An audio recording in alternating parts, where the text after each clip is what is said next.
Hi friends, வணக்கம். நான் இன்றைக்கி உங்களுக்கு சைவ கேக் செய்து காட்ட போகிறேன். அதாவது ரவையில் செய்து காட்ட போகிறேன். ஈஸியாகவும் குயிக்காகவும் செய்யலாம். இப்போ நான் ஆங்கர் பட்டர் தான் எடுத்து வச்சுருக்கேன்.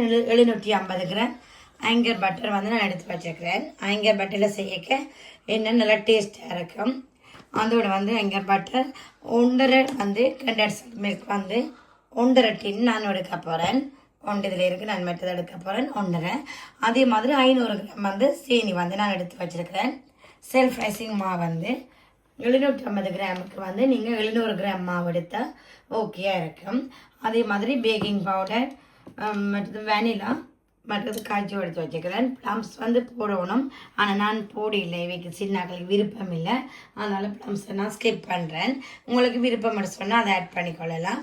இப்போ இப்போ பார்த்தீங்கன்னா ஃப்ரெண்ட்ஸ், நான் மார்ஜரின் ஆங்கர் பட்டர் எடுத்துறேன். இதில் 750 கிராம் பட்டர் எடுத்துறேன். அதுக்கு 500 கிராம் சீனி எடுத்து நான் நல்ல வடிவாக எடுத்துட்டேன். நான் கையால் தான் எடுக்கிறேன். இன்றைக்கு கேக் மிஷின் யூஸ் பண்ணாமல் நான் கையால் தான் செய்கிறேன். அப்போ இதை அடித்தாச்சு. அதுக்கு நான் இப்போ அடுத்ததாக கண்டென்ஸ்ட் மில்க் டின் மில்க் யூஸ் பண்ண போகிறேன். அது முட்டைக்கு பதிலாக நாங்கள் இது கொஞ்சம் கொஞ்சமாக சேர்த்து இதோட அடித்து மாட்ட சொன்னால் எங்களுக்கு ஈஸியாக இருக்கும். அப்போ நான் இப்போ அடிச்சுட்டு ஓப்பன் பண்ணிவிட்டு காட்டுறேன். இப்போ நான் மில்கை இதில் கொஞ்சம் சேர்க்கிறேன். ஒரு காஃப் இதில் சேர்க்கிறேன். அதுக்கு பிறகு இதையும் கொஞ்சம் நான் இப்போ சேர்த்துட்டு நல்ல வடிவாக இப்படி தான் முந்தி நாங்கள் கேக் மிஷின் யூஸ் பண்ண டைமில் செய்வோம். அதையும் எதிரில் நிறைய செய்து காட்டுறேன் உங்களுக்கு. ஏன்னா சில பேருக்கு கேக் மிஷின் இல்லாமல் செய்ய இயலாத நெக்ஸ்டாக்களுக்கும் இது இப்படி செய்யலாம் என்று சொல்லி செய்ய உங்களுக்கு இன்னும் மோட்டிவேஷனாக இருக்கும். அதுக்காக நான் இப்படி செய்கிறேன்.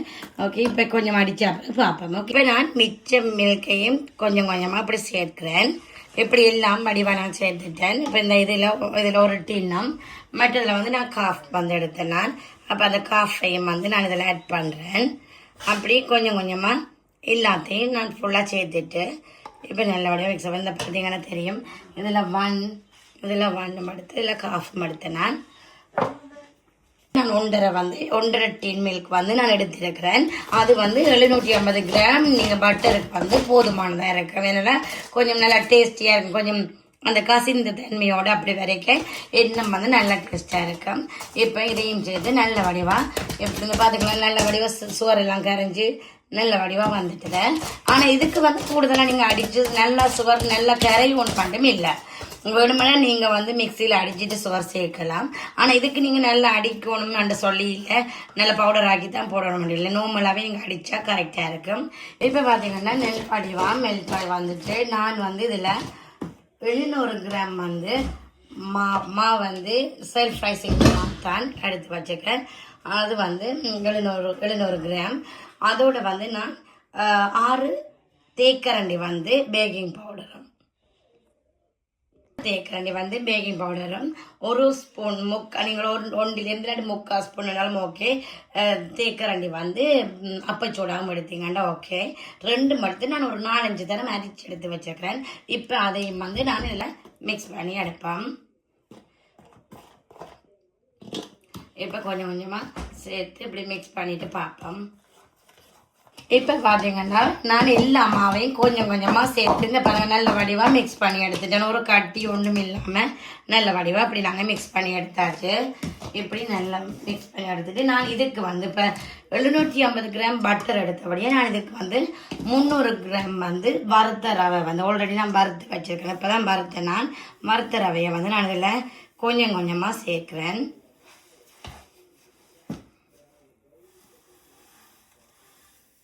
இப்படி கொஞ்சம் கொஞ்சமாக சேர்ப்போம். இதோட நான் இப்படியே நான் கொஞ்சம் கொஞ்சமாக இப்படி மிக்ஸ் பண்ணி எடுத்துட்டு இப்போ இதோட நான் வெனிலா நான் ஒரு பாட்டில் எனக்கு கரெக்டாக இருக்கும். ஒரு பாட்டில் வெனிலா நான் சேர்க்கிறேன். அது 750 கிராம் பட்டருக்கு அந்த அளவுக்கு கரெக்டாக இருக்குது. நான் ஃபுல்லாக விட்டுட்டேன். இதையும் நல்ல வடிவாக மிக்ஸ் பண்ணி எடுப்போம்.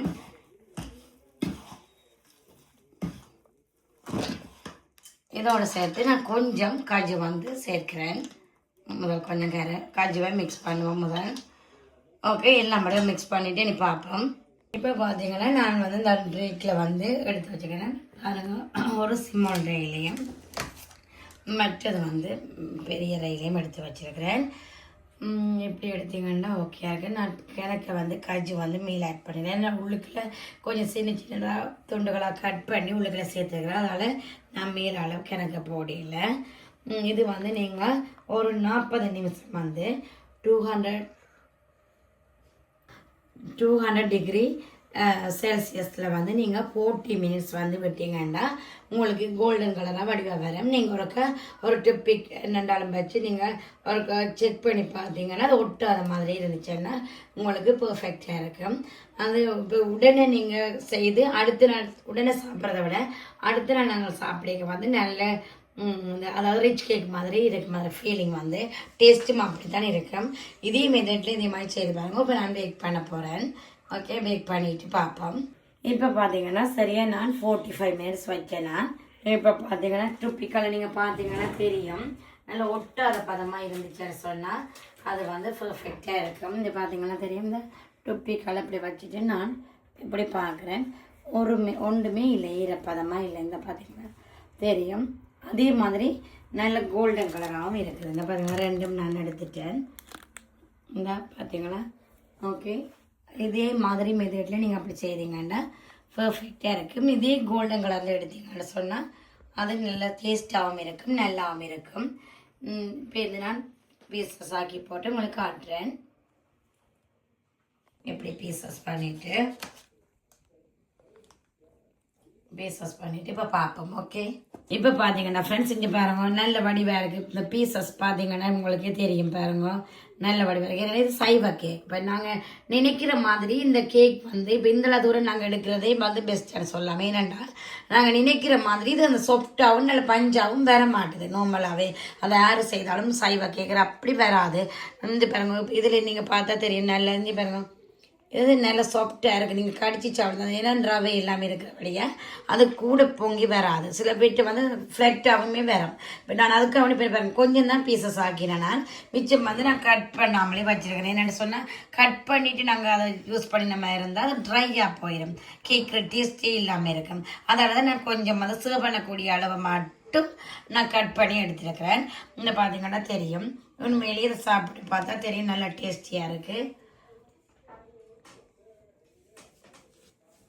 அப்போ நல்ல சூப்பராக இருக்குது உண்மையிலேயே. நீங்களும் இதே மாதிரி இதே மெஷர்மெண்ட்டோட செய்து பாருங்க, நல்ல டேஸ்ட்டாகவும் இருக்கும். நீங்கள் என்ன மாதிரியாண்டு ரெக்கமெண்ட் பண்ணுங்க. என்ன வீடியோ உங்களுக்கு வேணுமென்னு சொல்லி அதையும் எனக்கு மென்ஷன் பண்ணுங்க. எந்த வீடியோவை பார்த்துட்டு இருக்கிற எல்லாருக்கும் தேங்க்யூ ஸோ மச். அடுத்த வீடியோவில் சந்திக்கிறேன். தேங்க்யூ, பாய்.